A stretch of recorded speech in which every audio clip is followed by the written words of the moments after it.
ఈ రోజులు రైతుల పరిస్థితి తీసుకుంటే మన రాష్ట్ర పరిస్థితి మొత్తము అర్థమైపోతుంది. రాజశేఖర రెడ్డి గారు ముఖ్యమంత్రిగా ఉన్నప్పుడు రైతే రాజు, వ్యవసాయం పండుగ.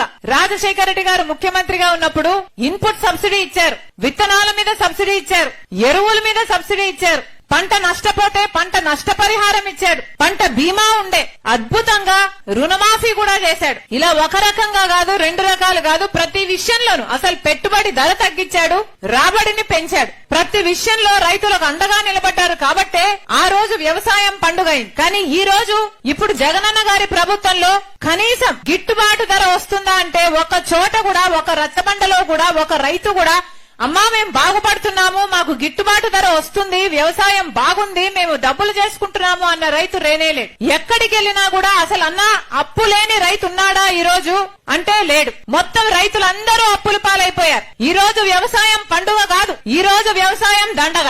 జగనన్న గారంటే నాకేం దేశం లేదు, నా రక్తమే.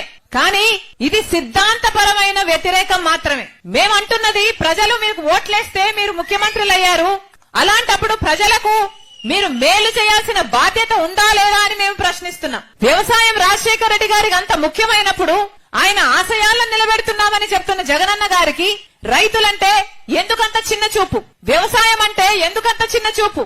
ఈ రోజు రైతుకు కనీసం పంట పండిస్తే గిట్టుబాటు ధర లేదు అంటే ఇంకా రైతుకు మీరు ఏమి గౌరవం ఇచ్చినట్టు అని అడుగుతున్నాం. అంతెందుకు రాజశేఖర రెడ్డి గారు జలయజ్ఞంలో వ్యవసాయానికి పెద్దపీట వేశాడు. జలయజ్ఞంలో రాజశేఖర రెడ్డి గారు ఎన్నో ప్రాజెక్టులను చేపడితే, 54 ప్రాజెక్టులను చేపడితే 12 ప్రాజెక్టులు ఆయనే పూర్తి చేస్తే 42 ప్రాజెక్టులు మిగిలిపోతే ఆ రోజు జగనన్న గారు చెప్పిన మాట, రాజశేఖర రెడ్డి గారు దివంగత మహానేత రాజశేఖర రెడ్డి గారు తలపెట్టిన అన్ని ప్రాజెక్టులను నేను పూర్తి చేస్తానని చెప్పిన జగనన్న గారు మళ్ళీ ఒక ప్రాజెక్టును కూడా ముట్టుకోలేదు. రాజశేఖర రెడ్డి గారు ఏ ప్రాజెక్టుల పనులు చేసి వెళ్లారో ఆ తర్వాత మళ్ళా తట్టెడు మట్టి కూడా ఎత్తిపోసిన పాపాన పోలే.